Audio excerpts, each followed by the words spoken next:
Hi everyone, it's Natalie and welcome back to my channel. Today I'm going to be doing the coffee book tag. I was tagged by the lovely Steph over at Coffee Over Apples. I will leave her channel linked down below, and I will also leave linked down below the original creator of this tag. Before I get started with this video, this is just a reminder that down below in the description I will also have links to resources of what you can do to support the Black Lives Matter movement and links to other things I think are important for you to check out. The first question is Black, a book series that is tough to get into but has hardcore fans. For this, I'm mentioning two books. The first one is Children of Blood and Bone by Tomi Adeyemi. I didn't struggle to get into this book, but I have seen other people on BookTube talk about this book and how it was difficult for them to get into. And I think a primary thing that affects the reading experience of some readers, which it did kind of affect mine a little bit, was the insta-love in this book. But I do feel like once you complete the book, you really get into it and you enjoy it. I haven't read the sequel yet, but I do know that there's a lot of lovers of Children of Blood and Bone. The other book or series I'm going to mention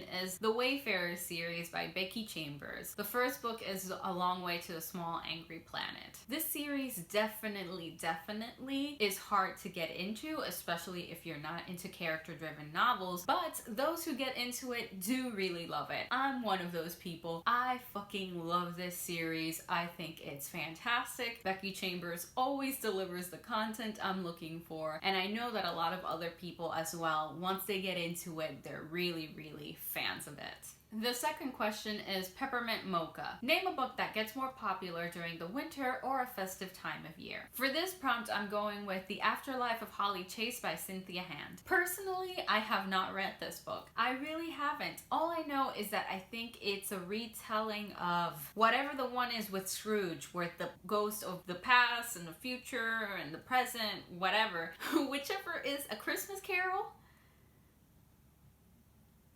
I think it's A Christmas Carol. See, I haven't read this book, and I clearly also haven't read A Christmas Carol, although I have seen various movies inspired by it. Regardless, this is a book that I frequently see once the winter season starts. I always have at least a few videos of people talking about this book because they read it or reread it during the holiday season, so yeah. The third question is Hot Chocolate, your favorite children's book. For this one, I'm also mentioning two books. The first one is The Tea Dragon Society by Katie O'Neill. I adore this graphic novel. It is the most wholesome thing out there in this world. I adore it. Really, there are no words for it because it was just the cutest thing ever. It brought me so much joy to read it, and for sure it's one of my favorite things that I've read that's written for children. The other book I'm going to mention is A Monster Calls by Patrick Ness. Now this is more if you're looking to be emo while reading a children's book, then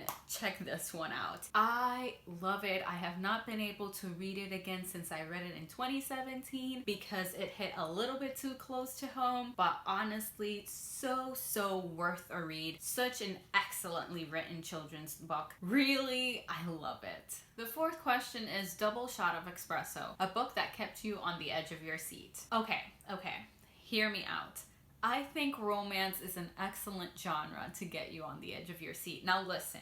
The reason I say that is because in the last 2 years, I have never really been sucked into a novel as much as I have been to certain romance novels, okay? The book I'm gonna mention, or the author I'm gonna mention for this prompt, is Helen Huang. Both The Kiss Quotient and The Bright Test were fucking amazing. I was glued to the pages. Well, the metaphorical pages, because I read both of these as audiobooks. But regardless, I was hooked into the story. I was in it. I was obsessed. So for me, romance is a genre that actually gets that for me because if I really get invested in the relationship, I need to know where it ends. I need to keep reading. So that's my answer.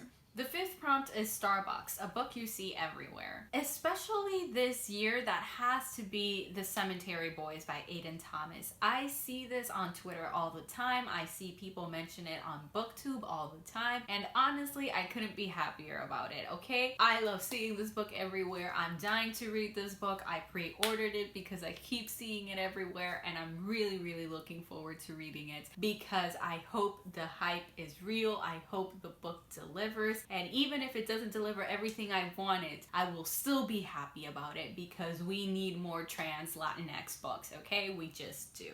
The sixth prompt is the hipster coffee shop. Give a book by an indie author a shout out. So for this, definitely go check out Jack Harbin. I read Meet Cute Club by him and it was fucking amazing. I loved it. It's in the name itself. It was super fucking cute. I was super into it. I really enjoyed it. I would highly recommend checking it out if you're looking for a nice and cutesy romance. I also want to shout out two indie publishers because they are always out here doing the most, especially with anthologies. So if you're into anthologies, please try out Bedside Press and Power and Magic. I will have them linked down below because really they are doing excellent work out here. I have read by both of them and they are delivering the goods. The seventh prompt is, oops, I accidentally ordered a decaf. Name a book that you were expecting more from. I'm definitely gonna have to go with The Abyss Surround Us by Emily Skrutsky. This was a book that I really wanted to love, that I really wanted to enjoy, but it was kind of lukewarm. It was fine. There was nothing super terrible about it, but there was nothing fantastic or super special about it. So yeah, this was definitely a book that I was like, you had it in you, but you just didn't deliver.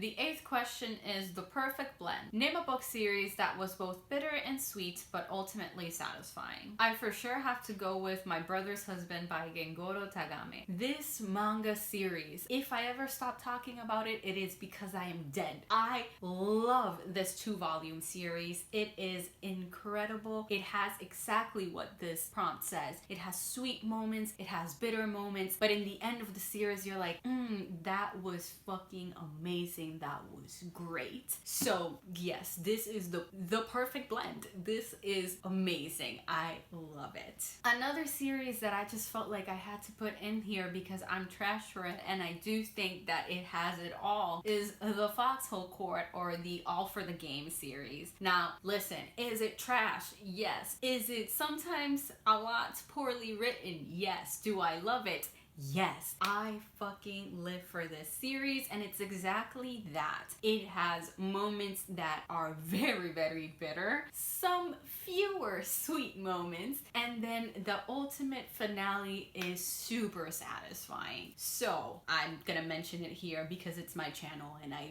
do what I want. So those are all the questions in this tag. I'm not really going to tag anyone, but if you watch this video and you want to answer the questions for this tag, then feel free to say that you were tagged by me. Anyway, if you enjoyed this video, please don't forget to like, comment, and subscribe. Please comment down below your answer to any of these questions, doesn't matter which. And if you would like to follow me on any of my social media, I will have the links to that down below in the description. But for now, see you next time.